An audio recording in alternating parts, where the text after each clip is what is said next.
Hi everyone, my name is Nadia and welcome back to my channel.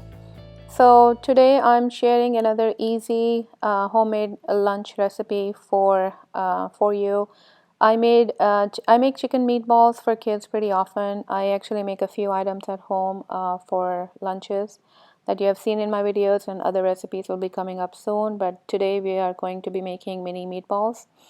As I mentioned, these are chicken meatballs. The prep time on this was about 10 minutes, and then overall cooking time was 10 to 15 minutes. I think it's important to consider that as adults, we need variety in our lunches and dinners and food items. Kids also need variety. I think it keeps them interested in their lunches.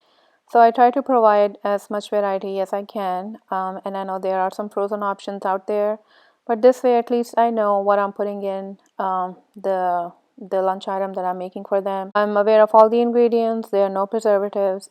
And of course, anything that you make at home for your kids is going to be more delicious and fresh.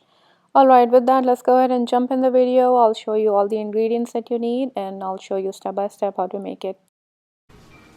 Hi everyone, so here are the ingredients for the chicken meatballs that I make for kids' lunches.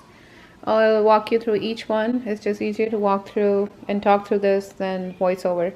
Alright, so the first thing we need is ground chicken. I use chicken thigh meat.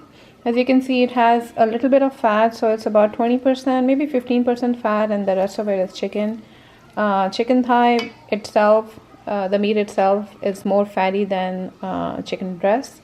So I like to use this, that way the meatballs are more tender and soft.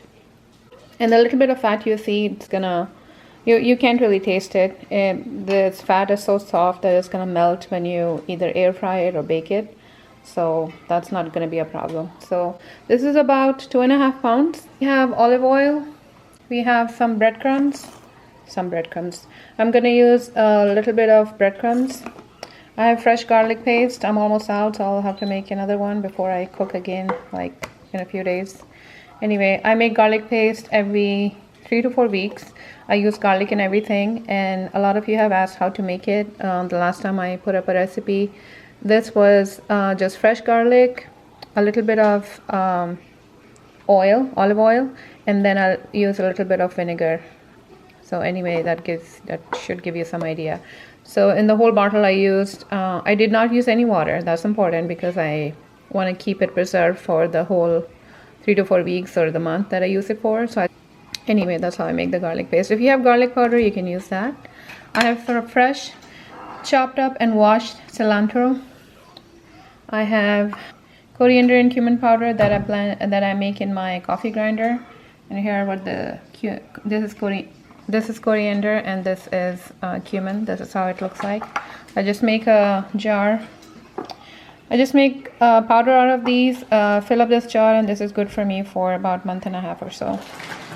Then I have red chili. I have turmeric. I have salt. These are poppy seeds, which is a natural meat tenderizer. I got a new pack because I was running out, so I wanted to show you what this is. You can easily get it from any Indian or Pakistani store. It's also called khashkhash seeds in Hindi or Urdu. Anyway, these are called poppy seeds, and these are white poppy seeds, not the black ones. So what I do, how I use it as a meat tenderizer, I go ahead and blend it in my coffee grinder. This is about 2 tablespoons. That's gonna go in the meatballs. Alright, and then I also have black pepper. We just like everything spicy, so I'm gonna add a little bit of this as well. Alright, we'll go ahead and get started and make mini meatballs for lunch. Okay, it's time to put in all the spices and mix in the meat. The first thing I start with is cilantro.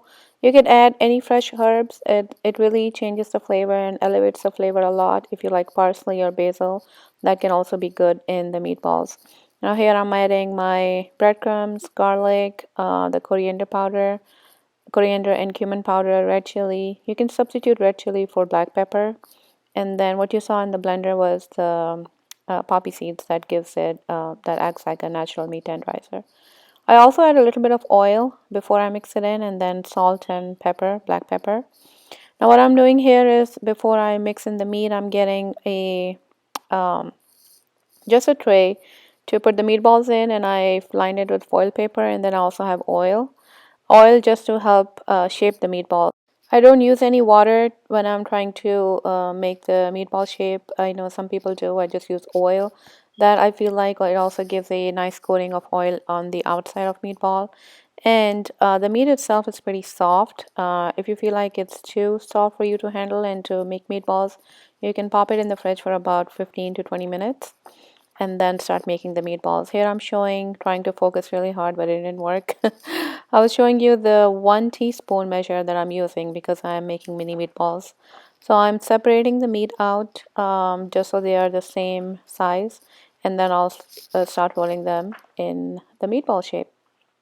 I know this is on fast mode, but if you notice, I'm dipping my spoon in the oil and then separating the meat out. That way it doesn't get sticky to the spoon itself.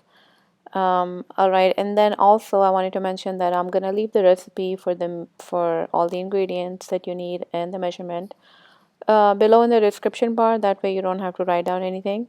And here I'm just shaping these up, putting them in the tray, and then I decided to air fry them. So I'm going to show you that in a minute as well. Okay, this is what I have so far with the 2.5 pounds of ground chicken. This is how much I made. So these are the mini ones that I made. These are about 35, 36.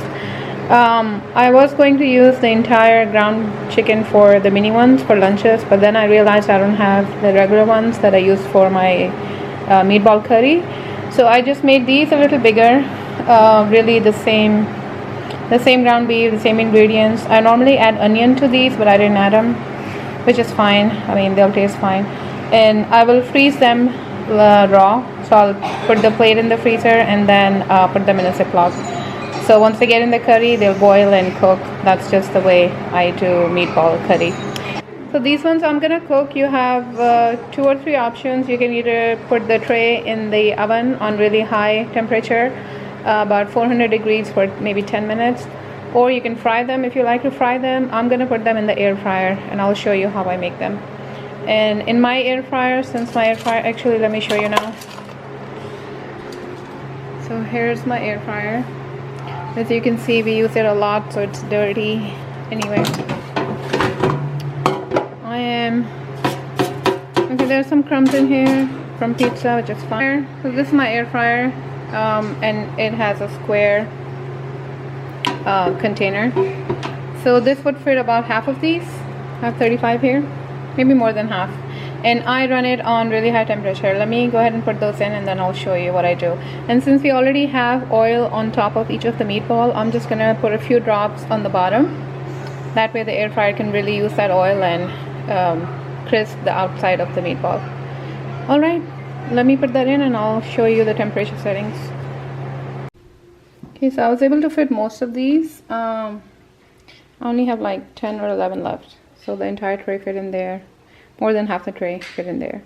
So I have about, how many do I have? Maybe 20, 25 in there, right? 5, 10, 20, 20, yeah, 24 in here. So I was able to fit about 24 in here. Alright, let's go ahead and, so I do it on a really high temperature. That way they can get crispy from outside, and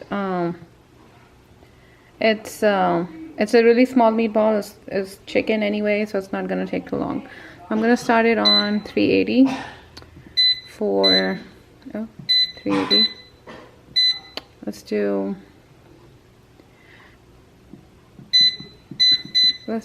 7 minutes to begin with. I don't want to overcook it. Last time I did 10 minutes, they were a little overcooked, and then I'm doing 7 minutes this time. Alright, we'll see this after 7 minutes. Okay, just finished deeping. Okay, I would like to have it a little more brown, although they are almost done. I'm gonna run it for a couple of more minutes. And actually I'm gonna turn up the temperature so they can get crispy.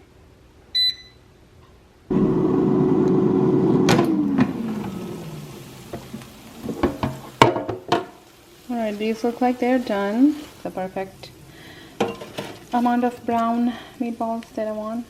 This is the perfect amount of golden brown meatballs. I'll just scoop them out, and I will start the second tiny batch that we have left.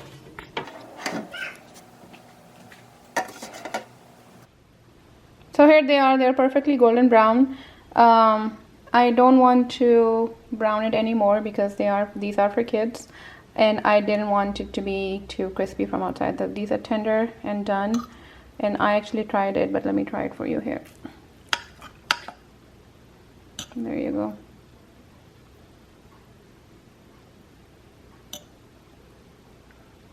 It's tender and soft. I don't know where camera is focusing, but there you go. Tender and soft and yummy.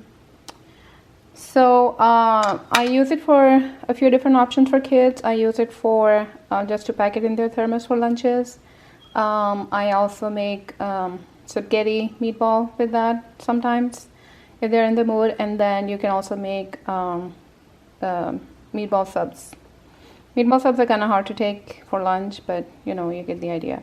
You can pack it in the thermos with marinara sauce or have marinara sauce on the side. It's up to you, but I think it's a great option for kids' lunches. Check out my new recipe playlist. I am calling it What to Pack for Lunch. You can reference it anytime. I'm adding all of my easy recipes in there. And then if you do end up making them, leave me a comment below and let me know how they turned out. Alright, thank you all for watching, and I'll see you in my next video.